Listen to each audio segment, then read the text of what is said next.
අයිබෝවන් අද අපි මේ ඇවිල්ලා තින්නේ තිස්ස මහාරාමේ පැත්තට ඇවිල්ලා තින්නේ අකුරුගොඩ ග්‍රාමයේ අපිත් එක්ක ඉන්නවා රංජිත් මහත්මයා මේ අමු මිරිස් වගාවේ ප්‍රධානියා. එතුමත් එක්ක මම කතා කරනකොට දැනගන්න ලැබුණා මේ වගා ශාස්ත්‍රයේ ඉතිහාසයේ ගොවි මහතෙකු විදිහට වසර 30කට එහා අත්දැකීම් බහුල ඒ වගේ මිරිස් වගාවට අවුරුදු 3-4ක පමණ කාල සීමාවක් තුල ඉඳලා මේ මිරිස් වගාව බොහොම අපූර්වට කරගෙන යනවා. අපි මේ වටපිටාව ගියා බලන්න. එතකොට මෙතුමා දැනට පාවිච්චි කරන්නේ මේ ඇග්‍රෝ ලයිෆ් 10 second බ්‍රෑන්ඩ් එකේ අපේ දේශීය කෘමි රසායනිකය තමයි පාවිච්චි කරන්නේ කෘමිනාශකය.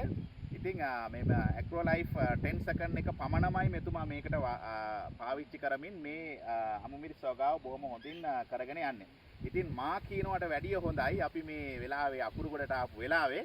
ඉතින් රංජිත් මහත්මයාගෙන් මම දැනගන්න කැමතියි ඔබතුමා මේ මිරිස් වගාව කොහොමද කරගෙන යන්නේ මොකක්ද පාවිච්චි කරන කෘමිනාශකය කියන ටිකයි ඔබතුමාගේ වගාව සාර්ථකත්වය ගැනයි අපි දැනගන්න කැමතියි ඇග්‍රෝ ලයිෆ් 10 second එක විදිහට.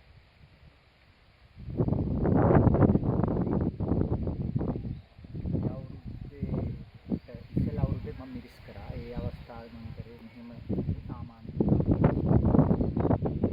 කියන එක දාලා මේක තියෙන මිරිස් ප්‍රභේද දාලා සාමාන්‍ය කරා සාරිකක් ගන්නවා. අර මූලික අදහසක් තිබුණේ නැහැ නේද? ගහන එක ගානේ. සාරිකක් දාලා ගියා. නමුත් කන්න 3ක් විතර කරනකොට මේ මාස මිරිස් මුර 3ක් විතර කඩනකොට වෛරස් එක ආවා ඉවරුණා. ඊට පස්සේ ඉතින් මට හිතුණා මේක සාර්ථක වෙන්නේ නැති වෙයි. නෑ මේක යන්න බෑ මේ ගමන කියලා. ඉතින් මම තොරතුරු හොයන්න ගත්තා. ඉතින් මේ කොහෙන්ද කරන්නේ කොහොමද කරන්නේ ආසාවක් තිබුණා මේකේ. වෙන වෙන වගාවල් කොත් මම කලින් වගාව කරලා තිබුණා. උගක් කරලා තිබුණා. ඔව්. ඉතින් මේ අලුත් දෙයකට යොමු වෙන්න උමනාව තිබුණ හින්දා හිතුවා මේම කොහොම හරි මේක කරන්න ඕනේ. මේක කරන්න ඕනේ කියලා. ඊට පස්සේ මම ඉන්ටර්නෙට් එක සර්ච් කර තේව්වා තොරතුරු හෙව්වා ඒ වගේ කියන රටවල් වල කරන විදිය බැලුවා. මේවා කොහොමද මේ පියදම් අඩු කරගන්නේ කොහොමද ආරක්ෂා වෙන්නේ ඒ වේම හොයලා බලනකොට ඉතින් මට ඔය ඉන්සෙක්ට් ප්‍රූෆ් net එක පාවිච්චි කරන මල්ච් එක පාවිච්චි කරන විදිය ඩිප් ඉරිගේෂන් පාවිච්චි කරන විදිය ගානේ තොරතුරු වෙනවා. ඒ ටික හොයාගත්තා. ඊට ඉතින් මට කීල්ස් එකක් සම්බන්ධ වුණා.